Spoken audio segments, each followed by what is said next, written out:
दोस्तों प्रश्नावली 15.1 के प्रश्न नंबर 2 में हमें दिया हुआ है कि निम्नलिखित प्रयोगों में से किन किन प्रयोगों के परिणाम संप्रायिक हैं और स्पष्ट कीजिए। ठीक है, तो संप्रायिक परिणाम इन चारों में से किसके हैं। ठीक है, इसके लिए हमें पता होना चाहिए कि ये संप्रायिक जो होता है ये क्या होता है। ठीक है, संप्रायिक परिणाम जो होते हैं वो कौन से परिणाम होते हैं। ठीक है, तो संप्रायिक को पता करने के दो तरीके होते हैं। ठीक है, हम दो तरीके से पता लगा सकते हैं कि ये संप्रायिक है या नहीं है। ठीक है, तो उससे पहले जानते हैं इसकी परिभाषा क्या होती है। संप्रायिक की जो परिभाषा होती है वो क्या होती है। तो जब किसी यदृच्छा प्रयोग में किसी घटना ई के सभी परिणामों के प्राप्त होने की संभावना समान होती है तो यह परिणाम संप्रायिक कहलाते हैं। मतलब अगर हम कोई एक प्रयोग करते हैं उसकी अगर प्रायिकताएं समान आती हैं, ठीक है, तो उसके जो परिणाम होते हैं वो संप्रायिक परिणाम कहलाते हैं। देखो इसका मतलब भी यहाँ पर लिखा है, जैसे सम का मतलब क्या होता है, सम का मतलब होता है सेम, मतलब समान। ठीक है, और प्रायिक मतलब इसकी प्रायिकता, प्रोबेबिलिटी।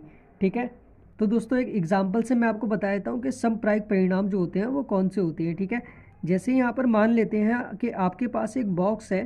ठीक है, और इस बॉक्स के अंदर दो जो है दो वो लाल बॉल है। ठीक है, और यहाँ पर दो जो है वो काली बॉल है। ठीक है, तो यहाँ पर अगर देखा जाए तो कुल बॉल, ठीक है, कुल बॉल कितनी है हमारे पास, कुल बॉल है 4। ठीक है, दो लाल और दो काली। अगर हमसे पूछा जाता है कि अगर हम इसमें हाथ डालकर एक बॉल निकालते हैं तो क्या प्रायिकता होगी कि वो लाल बॉल होगी। ठीक है, तो लाल बॉल कितनी है, इसके अंदर लाल बॉल है 2। इसका मतलब लाल बॉल होने की प्रायिकता क्या होगी, 2। कुल बॉल कितनी है 4, तो बट्टी में आ जाएगा 4। इसका मतलब 2 एकम 2 और 2 दूनी 4। तो लाल बॉल होने की प्रायिकता क्या हो गई, 1/2 हो गई। ठीक है, इसी तरह से हमसे पूछा जाता है अगर हम हाथ डालते हैं और काली बॉल निकलती है तो उसकी प्रायिकता क्या होगी। काली बॉल कितनी है इसमें, 1 2, 2 बॉल है तो इसका मतलब 2, और कुल बॉल कितनी है 4। तो काली बॉल होने की जो प्रायिकता है वो भी कितनी हो जाएगी, काट कर ये आ जाएगा 1/2। इसका मतलब है कि लाल बॉल की प्रायिकता भी 1/2 है और काली बॉल की प्रायिकता भी 1/2 है। तो ये हमने एक प्रयोग किया। ठीक है, इस प्रयोग के अंदर जो हमारे पास जो प्रायिकता निकल कर आई दोनों की अलग अलग, वो दोनों प्रायिकता हमारी समान निकली, मतलब आपस में एक दूसरे के बराबर है। तो ऐसी प्रायिकता क्या होती है जिनके प्रायिकता जो होती है अलग अलग अगर हम निकालें तो वो क्या आती है, समान आती है। तो ऐसी प्रायिकताओं को हम बोलते हैं समप्रायिक प्रायिकताएं।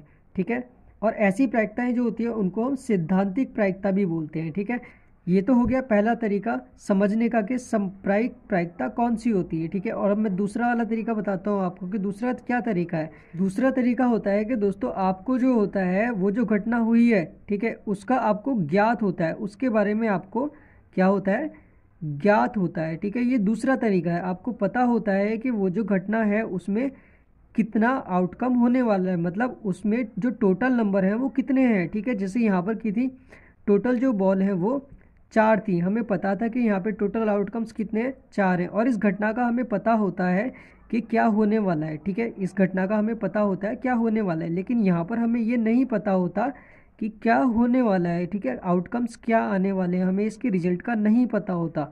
तो ऐसे क्वेश्चन जिनके अंदर जिसके रिजल्ट का हमें ना पता हो कि उसके अंदर क्या होने वाला है, ठीक है, वो क्या होंगे, संप्रायिक नहीं होंगे। और अगर उनमें हमें पता होता है कि इसमें क्या होने वाला है, ठीक है, हमें ज्ञात होता है पहले से कि इसमें क्या होने वाला है, तो वो क्या होते हैं, संप्रायिक होते हैं। ये दो तरीके होते हैं हमें चेक करने के कि संप्रायिक किसको बोलते हैं। ठीक है, तो पहले वाले क्वेश्चन से हम समझ लेते हैं कि संप्रायिक कौन से होते हैं।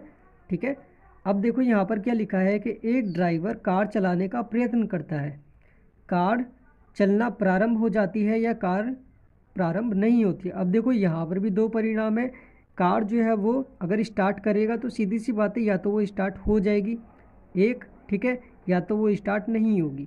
तो इसका मतलब है कि दो ही परिणाम निकल के आ रहे हैं, एक स्टार्ट होगी एक स्टार्ट नहीं होगी।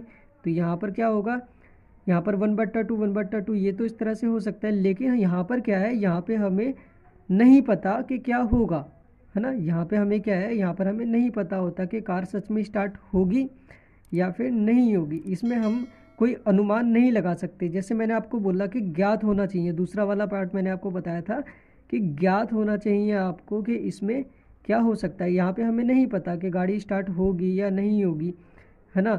या फिर गाड़ी पुरानी है नई है, हमें उसके बारे में कुछ भी नहीं पता होता। तो इसका मतलब है कि ये जो हम लाइन लिखी हुई है ये समप्रायिक नहीं है। ठीक है, तो हम यहाँ पर क्या लिखेंगे, ये समप्रायिक नहीं है। ठीक है, इसका हमें कुछ ज्ञात नहीं है। अब सेकंड वाला देखते हैं। एक खिलाड़ी बास्केटबॉल को बास्केट में डालने का प्रयत्न करता है, ठीक है, या करती है। वह बास्केट में बॉल डाल पाती है या नहीं डाल पाती है। अब इसका क्या होगा, अगर वो बास्केटबॉल को बास्केट में डालती है, ठीक है, ये बास्केट है, ये बास्केटबॉल को यहाँ से ये बास्केट में डालती है।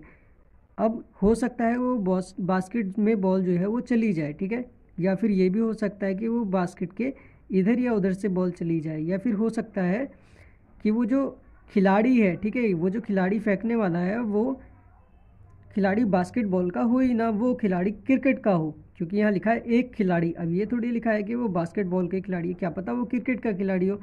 तो दोस्तों हमें नहीं पता होता कि वो जो खिलाड़ी है वो 20% चांस है उसके डालने की, या 30% चांस है, या 40% चांस है, उसका कुछ कंफर्म नहीं है हमको। ठीक है, उसके बारे में हमें नहीं पता कि वो डाल पाएगा या नहीं डाल पाएगा, ये वो किस तरह का खिलाड़ी है, इसके बारे में हमें कुछ भी नहीं पता होता। तो ये भी क्या होगा, ये भी एक समप्रायिक परिणाम नहीं होगा। ठीक है, समप्रायिक परिणाम नहीं है। ठीक, अब देखते हैं तीसरा वाला पार्ट। तीसरे वाले पार्ट में क्या है, एक सत्य असत्य प्रश्न का अनुमान लगाया जाता है। ठीक है, उत्तर सही है या गलत होगा। मतलब अगर हमारे पास कोई ट्रू और फॉल्स, ठीक है, सत्य और असत्य के लिए कोई प्रश्न आता है कि ये सही है या गलत है, एक पर टिक लगाइए। ठीक है, अब हमें ये पता है कि इनमें से, यहाँ पर हमें पता है कि ये जो क्वेश्चन है, ये जो क्वेश्चन लिखा हुआ है, या तो ये सही है या तो ये गलत है। यहाँ पर हमें पता है कि कितने आंसर आने वाले हैं, या तो सही आएगा या तो गलत आएगा। मतलब कितने आएंगे, टोटल 2 आएंगे। मतलब 2 में से 2 में से कोई एक ही आएगा, या तो सही आएगा या तो गलत आएगा। यहाँ पे क्या है, यहाँ पे हमें पता है कि या तो ये सही होगा या तो ये गलत होगा। यहाँ पे हमें ज्ञात है। ठीक है, दूसरा वाला पार्ट देखें तो यहाँ पे हमें ज्ञात है कि क्या आएगा। ठीक है, तो ये क्या हो जाएगा, ये समप्रायिक हो जाएगा, ये समप्रायिक है। और इसकी अगर आप प्रायिकता चेक करेंगे, प्रायिकता, ठीक है, मान लेते हैं कोई ये क्वेश्चन है जिसमें हमें सत्य और असत्य का अनुमान लगाना है, तो हमने यहाँ पर एक अनुमान लगा दिया। अब क्या प्रायिकता होगी कि वो क्वेश्चन हमारा सही होगा। तो सही कितना हो सकता है, या तो सही होगा या गलत होगा। तो एक ये, ठीक है, टोटल कितने हैं, 2। तो सही होने की प्रायिकता क्या होगी, सही एक ही बार हो सकता है, तो इसका मतलब है 1/2। और गलत होने की जो प्रायिकता होगी वो कितनी होगी, गलत भी हमारा एक ही बार आ सकता है, ज़्यादा बार तो आएगा नहीं, तो 1/2। तो यहाँ सही होने की प्रायिकता भी 1/2 है और गलत होने की प्रायिकता भी 1/2 है। इसका मतलब है ये दोनों प्रायिकताएं समान है। समान जो होती हैं वो समप्रायिक होती हैं। ठीक है, अब देखते हैं चौथा वाला पार्ट। एक बच्चे का जन्म होता है, वह एक लड़का है या एक लड़की है। अब यहाँ पर भी सीधी सी बात है, या तो वो मेल होगा या तो वो फीमेल होगी। ठीक है, तो यहाँ पर क्या हो रहा है, यहाँ पर हमारे पास 2 रिजल्ट आ रहे हैं। ठीक है, या तो वो मेल होगा या तो वो फीमेल होगी। ठीक है, इसका मतलब टोटल कितने होगा, 1 2, तो हमारे पास हो गए टोटल नंबर 2। अगर हमसे पूछा जाता है मेल होने की जो प्रायिकता है, लड़का होने की प्रायिकता कितनी होगी, तो मेल तो केवल एक ही बार हो सकता है, तो 1/2।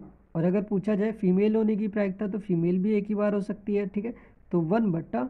टोटल नंबर कितने, 2। इन दोनों में से, 2 में से या तो मेल होगा या इन दोनों में से एक फीमेल होगी। तो इसका मतलब इसकी भी क्या प्रायिकता हो गई, दोनों की 1/2 और 1/2 हो गई। इसका मतलब है कि ये भी समप्रायिक होगा, क्योंकि इसकी जो प्रायिकताएं हैं वो समान है।